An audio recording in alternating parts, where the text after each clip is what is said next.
버니롱의 수염을 자른 소상자는 의기양양한 표정으로 잘린 버니롱의 수염을 손에 들더니 훅 불었다. 소상자가 웃으며 가위를 흔들었다. 긴 수염 영감 어떻소? 이 가위 맛을 한 번 더 보실 테요? 그러면서 큰 소리로 웃는데 이상하게도 그의 얼굴 근육은 전혀 움직이지 않았다. 버니롱은 소상자의 조롱에 더 이상 참지 못하고 소상자가 앉아있는 의자를 향해 100근이 넘는 강장을 있는 힘껏 휘둘렀다. 그 위력이 얼마나 대단했던지 강장이 바람을 가르는 소리가 대청 안에 가득 울려 퍼졌다. 버니롱이 휘두른 강장이 막 의자 다리에 닿으려는 순간 소상자가 팔을 내밀어 강장을 잡으면서 동시에 가위를 뻗어 또다시 버니롱의 수염을 자르려 했다. 버니롱은 화가 머리끝까지 났다. 사람을 이렇게까지 무시하다니. 그는 머리를 흔들어 가위를 피하면서 손목을 틀어 강장의 공격 방향을 틀었다. 그리고 방향을 바꾼 강장은 정확히 소상자의 손에 맞았다. 그 모습을 보고 소상자가 손을 크게 다쳤으리라는 생각에 모두가 깜짝 놀라 자리에서 벌떡 일어났다. 그러나 정작 놀란 사람은 버니롱이었다. 분명히 소상자의 손을 때렸는데 강장은 그의 손을 지나쳐 허공을 가르고 말았기 때문이다. 이미 소상자의 손은 허공에 잔상만 남긴 채 빠져나간 뒤 오히려 버니롱의 강장을 움켜쥐고 말았다. 버니롱은 상대가 틀림없이 강장을 잡아당길 것이라 예상하고 오히려 힘을 주어 강장을 앞으로 밀었다. 소상자가 이 힘을 받아내려면 의자에서 일어나지 않고는 버티지 못할 것이었다. 그런데 뜻밖에도 소상자는 의자에서 일어나기는커녕 강장을 놓고 의자에 앉은 채로 뛰어올라 좌측으로 비켜났다. 버니롱은 이번엔 왼손을 머리 위로 돌리며 강장을 휘둘러 소상자의 머리를 공격했다. 소상자는 옆으로 피할 수도 있었지만 일부러 무공을 뽐내려는 마음에 의자에 앉은 채로 허공으로 높이 솟아올라 강장 위를 뛰어넘었다. 모두가 그런 소상자의 특이하고도 민첩한 신법에 감탄을 금치 못했다. 버니롱은 소상자가 만만치 않은 상대임을 알고 더욱 내공을 끌어올려 강장을 휘둘렀다. 그가 강장을 휘두를 때마다 엄청난 파공음이 들려왔다. 버니롱은 강장으로 소상자를 직접 가격하기는 어려울 것 같아 의자를 부수려 해보았지만 그 역시 쉽지 않았다. 소상자의 무공이 신출귀몰한 데다 수시로 손에 든 가위를 벌려 수염을 자르려 하면서 또 다른 한 손으로는 금나수법으로 강장을 빼앗으려 했기 때문에 잠시도 긴장을 늦출 수 없었다. 대결을 지켜보던 금융국사는 속으로 놀라움을 금치 못했다. 시체나 다름없는 괴물이 저렇게 뛰어난 무공을 지니고 있을 줄은 미처 몰랐구나. 그러는 사이 버니롱은 의자 다리를 노리며 끊임없이 강장을 휘둘렀고 소상자는 의자에 앉은 채 뛰면서 강장을 피했다. 그럴수록 의자의 발이 바닥에 부딪히는 소리가 점점 빨라졌다. 이 대결을 가만히 지켜보던 곡주는 천천히 자리에서 일어나 버니롱을 향해 입을 열었다. 이롱, 넌 저분의 적수가 못 된다. 그만 물러나거라. 예, 사부님. 버니롱은 곡주의 명에 따라 강장을 거두고 뒤로 물러났다. 양과는 나이가 곡주의 배는 많아 보이는 버니롱이 어째서 곡주를 사부라고 부르는지 의아했다. 그런데 그때 갑자기 문 입구에서 사람 그림자가 얼핏 스치는가 싶더니 누군가가 엄청난 속도로 다가와 소상자의 등을 향해 쌍장을 뻗어 공격했다. 누구냐? 그 모습을 보고 곡주가 소리를 질렀다. 소상자는 즉시 몸을 돌리면서 자신을 향해 뻗어오는 쌍장을 피했다. 그러자 상대방이 호통을 치며 달려들었다. 나쁜 놈, 네 놈을 가만두지 않을 테다. 양과 등은 일제히 그에게 시선을 집중했다. 갑자기 나타나 소상자를 공격하는 자가 누군지 알아본 사람들은 또 한 번 놀라움을 금치 못했다. 소상자를 공격한 사람은 다름 아닌 소상자였던 것이다. 어찌 소상자가 둘이란 말인가? 또한 왜 서로를 공격한단 말인가?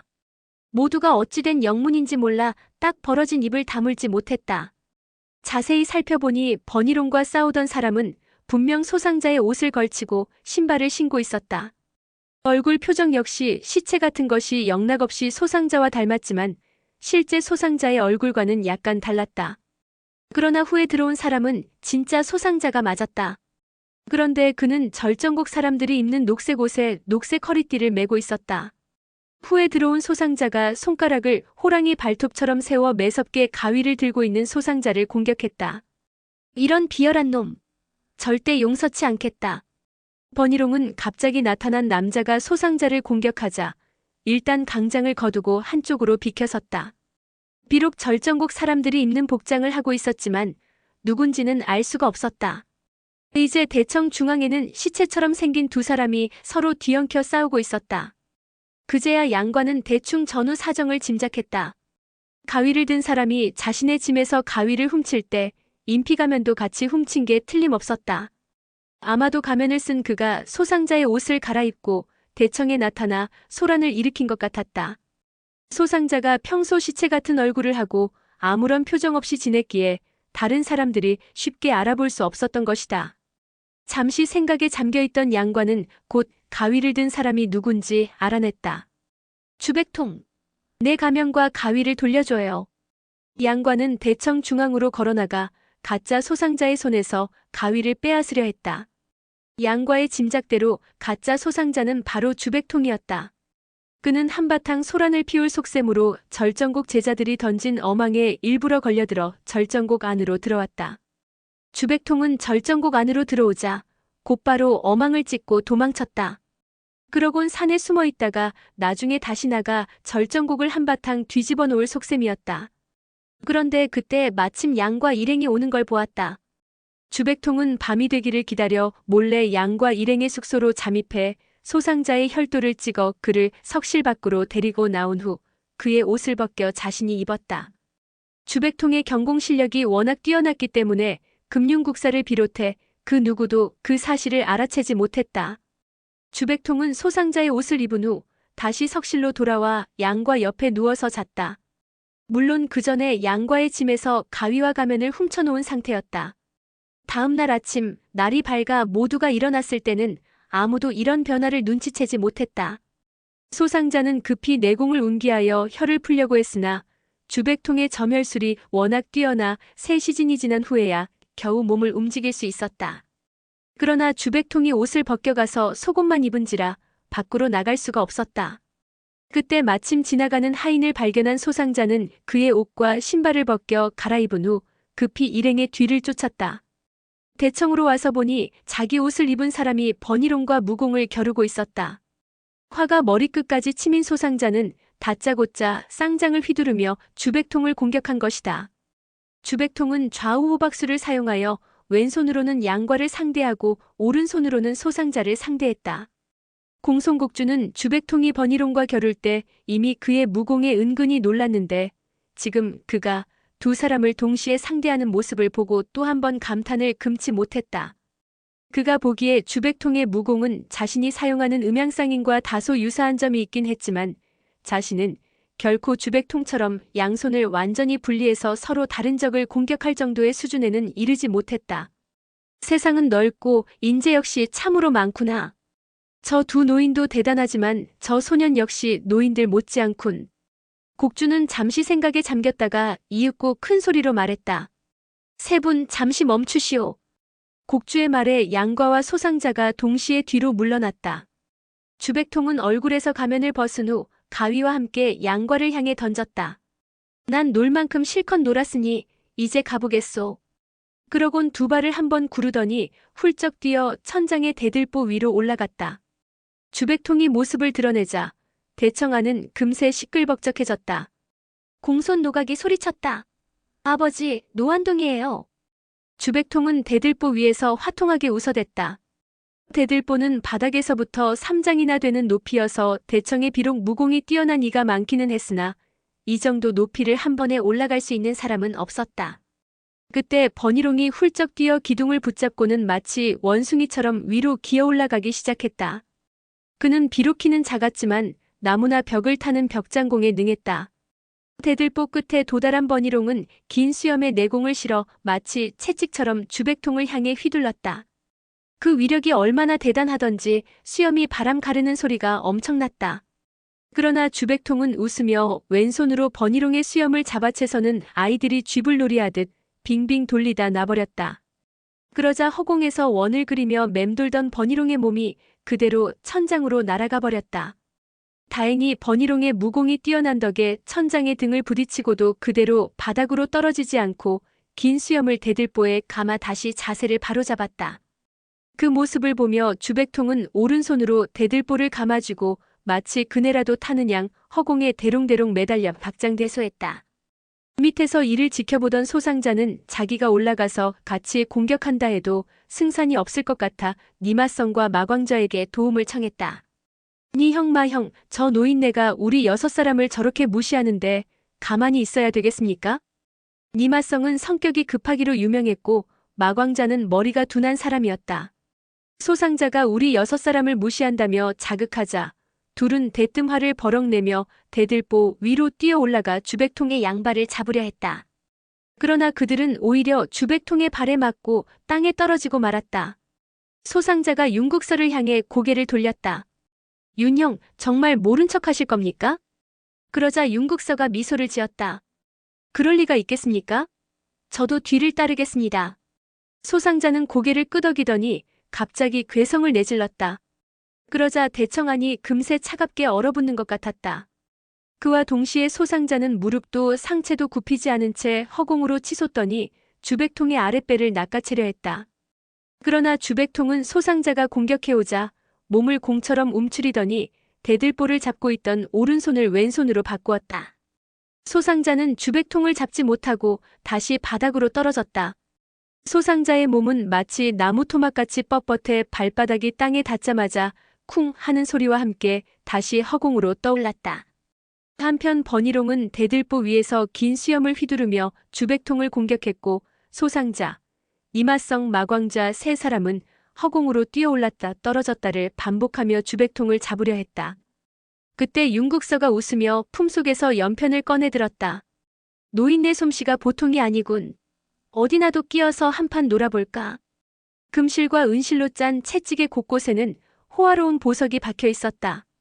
보석에서 바라는 빛 때문에 대청안이 금세 환해졌다. 이내 윤국서의 채찍이 빛을 발하며 주백통을 향해 날아갔다. 양관은 흥미진진하게 이들의 싸움을 지켜보고 있었다. 저 5사람이 온갖 방법을 다 동원해도 노안동 하나를 잡지 못하는구나. 내가 나서서 한번 잡아볼까? 장난기가 발동한 양관은 인피가면을 얼굴에 쓰고 소상자가 하던 대로 괴성을 내질렀다. 그러고는 버니롱이 바닥에 떨어뜨린 강장을 집어들어 땅을 짚은 다음 그 힘으로 날아올랐다. 강장 자체의 길이가 1장이 넘는 데다 이를 짚고 허공으로 날아오르니 주백통이 있는 곳까지 사뿐히 닿을 수 있었다. 노안동 조심하시오. 그러곤 가위를 벌려 주백통의 흰 수염을 자르려 했다. 주백통은 고개를 돌려 가위를 피하더니 신이 나서 소리를 질렀다. 꼬마 녀석이 제법이구나. 그때 또다시 버니롱의 긴 수염이 마치 날카로운 송곳처럼 주백통을 향해 찔러 들어왔다. 그러자 주백통이 버니롱의 수염을 향해 공명권을 날렸다. 그 결과 버니롱의 수염은 권풍에 밀려 오른쪽으로 방향이 바뀌었는데 하필이면 그게 막 허공으로 뛰어오르던 마광자의 얼굴을 향해 날아갔다. 마광자는 갑자기 두 눈이 수염에 가려서 앞이 보이지 않게 되자 되는 대로 양손을 뻗어 수염을 잡았다. 원래 버니롱은 수염의 방향을 자유자재로 조정할 수 있었지만 주백통의 권풍에 밀려 잠시 균형을 잃었다가 그만 뜻밖의 마광자에게 수염을 잡히게 되었다. 그는 깜짝 놀라 얼른 수염을 거두려 했으나 마광자는 수염을 꼭 잡은 채 놓지 않았다. 마광자가 땅바닥으로 떨어지면서 수염을 잡아당기는 바람에 버니롱도 덩달아 대청 바닥에 떨어지고 말았다. 마광자는 살이 피둥피둥 쪘기 때문에 그다지 아프지는 않았다. 그러나 마광자의 몸 위로 떨어진 버니롱이 그의 배를 밟고 일어나며 화를 버럭 냈다. 왜 내 수염을 잡고 놓지 않은 것이오? 마광자는 떨어질 때의 통증은 그리 크지 않았으나 버니롱의 발에 밟히자 통증을 참을 수가 없어 버럭 화를 냈다. 내가 놓든 말든 당신이 무슨 상관이오? 그러곤 팔을 휘둘러 버니롱의 수염을 팔에 감았다. 그러자 버니롱은 오른쪽 장을 뻗어 마광자의 얼굴을 내리쳤다. 마광자는 얼른 고개를 돌려 버니롱의 공격을 피했으나 뜻밖에도 버니롱의 공격은 허초였다. 버니롱은 기다렸다는 듯이 왼쪽 장을 뻗어 고개를 돌린 마광자의 코를 갈겼다. 그러자 마광자가 비명을 지르며 반격했다. 원래 무공으로 따지자면 버니롱이 단연 마광자보다 뛰어났지만 지금은 마광자에게 수염을 잡힌 탓에 고개를 돌릴 수가 없었다. 결국 버니롱 역시 마광자의 주먹에 턱을 맞았다.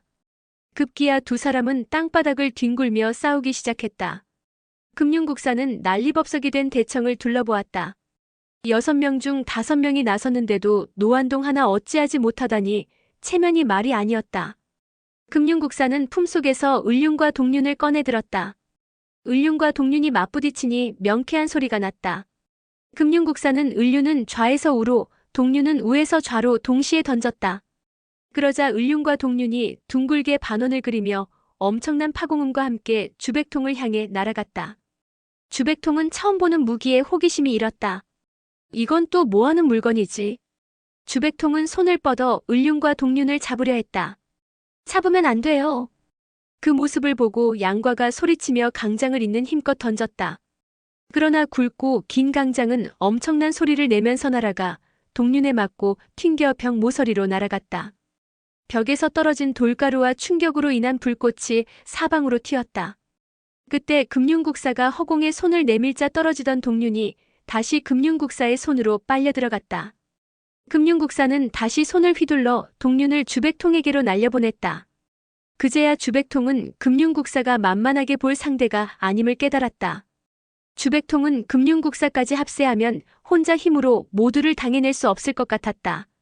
그래서 몸을 날려 바닥으로 뛰어내리며 말했다. 놀 만큼 놀았으니 나는 이만 물러가겠소이다. 나중에 기회가 된다면 그때 다시 만나 신나게 놀아봅시다. 그러곤 막 대청 입구로 나가려는데 녹색 옷을 입은 4명이 어망을 펴들고 앞을 가로막았다. 주백통은 이 어망에 당한 적이 있기 때문에 흠칫 몸을 움츠렸다. 이런. 주백통은 몸을 날려 동쪽 창문을 통해 나가려 했으나 그곳에서도 금세 어망이 날아왔다. 하는 수 없이 주백통은 다시 대청 중앙으로 돌아왔다. 주위를 둘러보니 동서남북 4모퉁이에 각각 4명의 녹색 옷을 입은 자들이 어망을 든 채 길을 가로막고 서 있었다. 주백통은 또다시 대들보 위로 뛰어오르더니 충천장 초식을 사용해 지붕에 구멍을 뚫고 그 구멍을 통해 나가려 했다. 그런데 뜻밖의 지붕 위에서도 어망이 기다리고 있었다. 주백통은 더 이상 빠져나갈 길이 없음을 알고 다시 대청 중앙으로 돌아왔다. 이보시오. 왜 날 못 가게 하는 것이오? 진정 나랑 더 놀고 싶단 말이오. 주백통이 곡주를 향해 짜증 섞인 투로 따졌다. 그러자 공손곡주가 냉담한 표정으로 대답했다. 훔쳐간 물건 4가지를 돌려주면 당장 풀어주겠다. 훔치다니. 내가 뭘 훔쳐갔다는 것이오? 그러자 공손곡주가 오른손 소매를 흔들어 먼지를 헤치며 천천히 대청 중앙을 향해 걸어갔다. 지금 당장이라도 손을 봐주고 싶으나 오늘은 내 결혼식이라 참는 것이다. 그러니 어서 훔쳐간 물건을 내놓고 얌전히 물러가거라. 도대체 내가 뭘 훔쳤다고 이러는 거야? 이런 가난한 산골 구석에 훔칠 만한 물건이 있기는 하고. 그렇게 주백통은 화를 내며 옷을 하나하나 벗기 시작하더니 순식간에 알몸이 되었다. 과연 아무것도 가진 것이 없었다. 주백통이 알몸이 되자 대청 안에 있던 여제자들은 모두 비명을 지르며 어찌할 바를 몰라 고개를 돌렸다. 곡주 역시 주백통이 옷을 다 벗으리라고는 생각지도 못했다. 서재, 단로방, 영지방, 건방에서 각기 없어진 물건은 곡주에게는 매우 중요한 물건이어서 반드시 되찾아야만 했다. 그런데 주백통이 옷을 다 뒤집어 보여도 나오지 않으니 곡주는 당황하지 않을 수 없었다. 그 모습을 보며 주백통이 호통을 쳤다. 멀쩡한 사람을 도둑으로 몰다니 이래서야 곡주로서 어디 채통이 서겠소? 사실 주백통이야말로 나이에 맞지 않게 채통 없이 행동하는 사람이었다. 그런데도 천연덕스럽게 상대방을 꾸짖으니 공손곡주는 웃어야 할지 화를 내야 할지 알 수가 없었다. 그때까지도 번희롱과 마광자는 여전히 땅바닥을 뒹굴며 싸우고 있었다. 이롱, 이제 그만하고 일어나지 못할까? 곡주는 애꿎은 번희롱에게 호통을 쳤다. 그 모습을 보고 주백통이 피식 웃으며 몸을 돌려 대청 입구를 향해 내달렸다. 그러나 녹색 옷을 입은 사람들이 주백통이 달아나는 걸 보고는 급히 방위를 옮겨 사방에서 주백통을 포위했다. 주백통은 어망을 벗어나 보려 몸부림을 쳤지만 결국 어망에 에워싸인 채 곡주 앞으로 끌려왔다. 어망은 매우 질기면서도 부드러운 금사로 짜여 있어 웬만한 보검으로도 쉽게 찢을 수 없을 만큼 질겨 보였다. 그리고 절정곡의 제자들은 어망을 사용하는 훈련이 잘 되어 있어서 매우 빠르고 신속했다. 꼭 4명이 같이 공격해야만 효과를 볼 수 있다는 단점이 있기는 했지만 어쨌든 어지간한 고수라 해도 그들의 엄한 공격을 피하는 건 쉬운 일이 아닐 듯 싶었다.